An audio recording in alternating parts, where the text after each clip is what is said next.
చాలా hit songs ఉన్నాయి. అయితే ఈ రీసెంట్ టైమ్‌లో చాలా మందికున్న ఒక చిన్న డౌట్ అండి. 'బేబీ' మూవీ 'దేవరాజు' సాంగ్ ఎంత పెద్ద హిట్టో అందరికీ తెలిసిన విషయమే.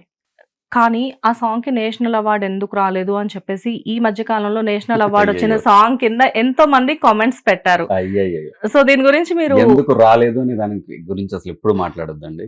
యాక్చువల్లీ చాలా సంతోషకరమైన విషయం ఏమిటంటే, కాసాల శ్యామనకొచ్చింది. అది ఐ రియల్లీ అంటే ఒక మట్టి వాసన ఉన్న పాటకొచ్చింది. ఆ పాట రావటం కూడా ఒక మట్టి వాసన ఉన్న పాట. ఒక పల్లెటూరు గొప్పదనం గురించి చెప్పే పాట.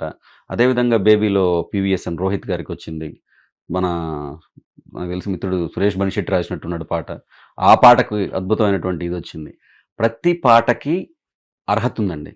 రిలీజ్ అయ్యే ప్రతి పాటకి నేషనల్ అవార్డ్‌కి వచ్చినటువంటి అర్హత ఉండొచ్చు. కానీ వాళ్ళు ఏ దానికైతే అర్హత ఉందని భావిస్తారో దానికే ఇస్తారు. అర్హత అనేది మీకు తెలుసు కదా! వ్యక్తిగత అభిరుచి. యెస్. వ్యక్తిగత అభిరుచి. ఎందుకంటే ఆదికావ్యం అని మనం ఎందుకు రామాయణాన్ని అంటాం. ఆదికావ్యం అని ఎవరైతే ప్రవచించారో వారి అభిరుచికి అది రామాయణం ఆదికావ్యం. హ్మ్. సో అంత మాత్రాన ఆదికావ్యం ఇది కాబట్టి ఇంక మిగతాయన్ని తృణీకరణ అంటే అట్లా కాదు. డెఫినెట్‌గా నేనైతే నా మనస్ఫూర్తిగా చెప్తున్న విషయం ఏమిటంటే, చాలా చక్కటి పాటకిచ్చారు నేషనల్ అవార్డ్. నేషనల్ అవార్డ్ దేనికొచ్చింది అంటే చాలా సార్లు మనం అనుకుంటాం, ఈ పాటకి వచ్చుంటే బాగుండేది అనేటువంటి భావన చాలా మందిలో ఉంటది. కానీ వచ్చిన పాట దానికేమి తీసివేసే పాట కాదు. అద్భుతమైనటువంటి పాట. అందులోనూ కాసాల శ్యామన్న మట్టితనం ఏదైతే ఉందో నేనెప్పుడో నాకు నచ్చినటువంటి అతి కొద్ది మంది రచయితల్లో శ్యామన్న కూడా ఒక రకమైనటువంటి గొప్ప రచయిత. రావటం ఈ విధంగా ఈ సందర్భంగా వాళ్ళకి ఇప్పుడు ఎవరైతే నేషనల్ అవార్డు కంగ్రాట్స్ విన్నర్ వాళ్ళకి చెప్తున్నారా? కంగ్రాచ్యులేషన్స్ చెప్తాను. ఫైన్. ఏదైనా గానీ భలే చక్కగా తప్పించుకుంటారండి. ఏదైనా క్వెషన్ అడిగితే దానికి ఏదో ఒక ఆన్సర్ చెప్పేసేసి, నేనేమో ఏదో వ్యూస్ కోసం కొంచెం కాంట్రోవర్షియల్ చేద్దాము అని చెప్పేసి నేననుకుంటాను. మీరు మాత్రం మీ ఇంటర్వ్యూస్‌లో అసలు మీరు ఆ ఛాన్స్ ఇవ్వరుగా? కాంట్రవర్సీ అనేది ఉంటే అది ఆటోమేటిక్‌గా వచ్చేసింది. ఇందాక మీరు తెలుగుదేశం గురించి అడిగారు. అది కాంట్రవర్సీయే కదండీ. ఉన్నది ఎప్పుడు లేదని చెప్పను. లేనిది ఎప్పుడు ఉందని చెప్పను. అంటే ఒక మాట చెప్తారు. మనది గాని పాముని ఎప్పుడు మెడేసుకోకూడదండి. మెడకేసుకోకూడదు.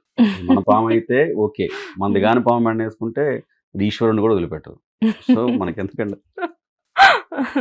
నైస్. సో పాటలు, మాటలు గురించి మాట్లాడితే ఫస్ట్ మనం ఒకసారి కొంతసేపు మాటల వైపు వెళ్దాం.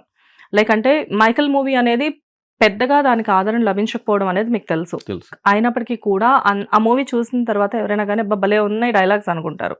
ఎట్ ది సేమ్ టైమ్ అన్నిటికంటే లైక్ ఇప్పుడు ప్రెజెంట్ అంటే ఎన్నో మూవీస్‌కి మీరలా ఇచ్చారు. సో ఇచ్చిన కొన్ని మూవీస్ నేమ్స్ చెప్తారా?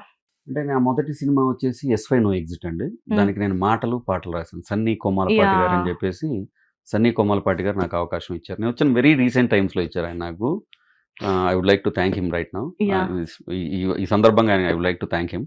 హ్మ్. ఆ తర్వాత నేను రాసిన రెండో సినిమా వచ్చేసి 'మైఖేల్.' హ్మ్. 'మైఖేల్' రాస్తున్నప్పుడే మన రాకేష్ ఉప్పలపాటి గారని చెప్పేసి 'నేను స్టూడెంట్ సార్' అని ఒక సినిమా తీశారు. యెస్. యెస్. మన బెల్లంకొండ గణేష్ గారు. హ్మ్. ఆ సినిమాకి నేను మాటలు రాస్తున్నాను. 'నేను హ్మ్. స్టూడెంట్ సార్' అనే సినిమాకి. అదే సందర్భంలో అదే టైంలో సైమల్టేనియస్‌గా 'హిడింబా'కి కూడా పనిచేస్తున్నాను. హ్మ్. 'హిడింబా'కి కూడా 'హిడింబా'. సినిమాకి యెస్. మాటలు యెస్. రాస్తున్నాను. మంచి మూవీ కదా! 'హిడింబా' కూడా చాలా మంచి సినిమా యెస్. అశ్విన్ గారిది. హ్మ్. అలా అలాంటి సినిమాలకు రాశాను. సో, స్క్రిప్ట్ వర్క్ చేస్తున్నప్పుడు 'అఖండ' గానివ్వండి, ఇప్పుడు వస్తున్నటువంటి 'అఖండ 2' గానివ్వండి. సో, ఇలా కొన్ని స్క్రిప్ట్‌లకు కూడా పనిచేయటం. హ్మ్. ఇప్పుడు 'నాగబంధం' లాంటి సినిమాలు రాస్తుండటం. 'హైందవ' లాంటి సినిమాలు రాస్తుంటాం. సో, బై గాడ్ గ్రేస్ ఇప్పుడు చాలా చక్కని విషయం ఏంటంటే, ఇప్పుడు రీసెంట్‌గా 'మోహన్ లాల్' గారికి రాస్తున్నాను. వావ్! 'మోహన్ లాల్' గారి 'వృషభ' సినిమా వస్తా ఉంది. హ్మ్. 'వృషభ' సినిమాకి మాటలు, పాటలు రాస్తా ఉన్నాను. ఓకే. సో, అలా ప్రస్థానం అలా జరుగుతా ఉందండి. రైట్. సో, ఎలా ఉండబోతుంది? అంటే ఆల్రెడీ 'అఖండ' అనేది మేము చూసాము. చాలా ఎంజాయ్ చేసాము. అసలు ఒకటే మూవీ అన్నట్లు ఉంటది మూవీ అది. And even dialogues also. So, అందులో మీ పాత్ర కూడా ఉందని మాకు తెలుసు. ఎట్ ది సేమ్ టైమ్ 'అఖండ 2'కి మీరెంత వర్క్ చేశారు అన్నది మాకు తెలుసు. అండ్ కొన్ని సందర్భాల్లో కొంతమంది వేరే వాళ్ళు చెప్పడం కూడా మేము విన్నాము. ఎలా ఉండబోతుంది 'అఖండ 2'? 'అఖండ 2' అంటే ఒకటే మాట చెప్పొచ్చండి. ఈశ్వరుడి మీద శ్రీ మహావిష్ణువుకి ఎంత ప్రేమ ఉంటదో, ఈ సినిమా మీద అంత ప్రేమతోటి అందరూ పనిచేశారండి. ఓకే. ఎందుకంటే ఈ 'శివాయ విష్ణు రూపాయ, విష్ణు రూపాయ శివహే' అంటారు. అంటే ప్రతి ఒక్కరిలోనూ ఈశ్వరుడు పూని చేయించాడు ఈ సినిమా 'అఖండ 2'. నైస్. ఇది మనుషులుగా ఎవరు చేసింది కాదండి. హ్మ్. అందరిలోనూ ఈశ్వరుడే పూని చేయించిన సినిమా. హ్మ్. అంటే డైరెక్టర్ గారి గురించి మనందరికీ తెలిసిన విషయమే. డైరెక్టర్ గారు ఏదైనా ఒక చెప్పాలనుకున్న విషయాన్ని చాలా బలంగా చెప్తారు.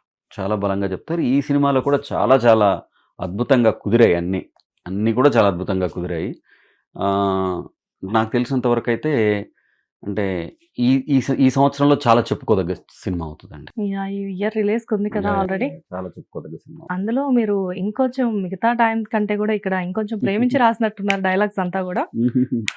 అలా అని కాదండి. అంటే అవకాశం బికాజ్ ఇప్పుడు ఏంటంటే ఇటు చూస్తేనేమో మీ గురువు గారు బోయపాటి గారు అండ్ అటు చూస్తేనేమో మీ మీ ఫేవరెట్ హీరో ఉన్నారు. సో మేబీ ఈ కాంబినేషన్ అనేది రియల్లీ మీకు చాలా ఇష్టమైన కాంబినేషన్ కదా! సో ఏదైనా ప్రత్యేకత ఉందా చెప్పేసి అడుగుతున్నాను అందుకే. అంటే ఏం లేదండి. ఇప్పుడు బోయపాటి గారు అనే వారు నన్ను ఇండస్ట్రీకి తీసుకొచ్చి నాకు ఇంతటి స్థానాన్ని ఇచ్చారు. సో ఆయన ఒక అవకాశం ఇచ్చినప్పుడు అందరిది డెఫినెట్‌గా ఏ సినిమా అయినా అలాగే ప్రయత్నిస్తాము. దీంట్లో ఏంటంటే ఆ ప్రయత్నించటానికి ఎక్కువ దూరం ప్రయాణం చేసే అవకాశం ఉంది ఈ సినిమాలో. ఓకే. సో ప్రయాణం ఎక్కువ ఉండటం వల్ల ఫలితం కూడా ఎప్పుడు ఎక్కువగా ఉంటుంది డెఫినెట్‌గా. చాలా బాగా కుదిరిందండి. నేను చెప్తున్నాను కదా! చాలా కాలం మాట్లాడుకునే సినిమా అవుతదండి. అది మాత్రం నేను ఘంటాపథంగా చెప్పలేను. ఆల్రెడీ అప్పుడొచ్చిన అఖండ గురించి ఇప్పటికి మనం మాట్లాడుకుంటూ ఉన్నాము. సో ఈ అఖండ గురించి ఇంకెంతకాలం మాట్లాడుకుంటాం అనేది చూడాలి. అదండి ఎప్పుడు కూడా సీక్వెల్ ఇంకొక మెట్టు ఎక్కే విధంగా ఉండాలంటారు కదండీ! ఈ యెస్. సినిమా 10 మెట్లు ఎక్కిన పైన ఉంటదండి. చాలా వావ్! చాలా బాగా కుదిరింది. సో డైలాగ్స్ అంతా కూడా వండర్‌ఫుల్‌గా ఇచ్చానని చెప్తారు. ఆ! నేనొక్కడినేమి ఇవ్వలేదండి. నేనొక్కడినేమి ఇవ్వలేదు. కానీ అంటే ఎలా ఉంటుందంటే అండి, అందరం కలిసి సమిష్టి కృషి ఇందుట్లో ఎలా ఉంటుందంటే సమిష్టిగా అందరం కలిసి పనిచేసాం. హ్మ్. సమిష్టిగా నేను సైతం ఇందాక చెప్పినట్టు నేను సైతం ప్రపంచాగ్నికి అన్నట్లు మన ప్రయత్నం మనం ఖచ్చితంగా చేసాం. డెఫినెట్‌గా నిలబడిపోయే మాటలైతే వింటారండి.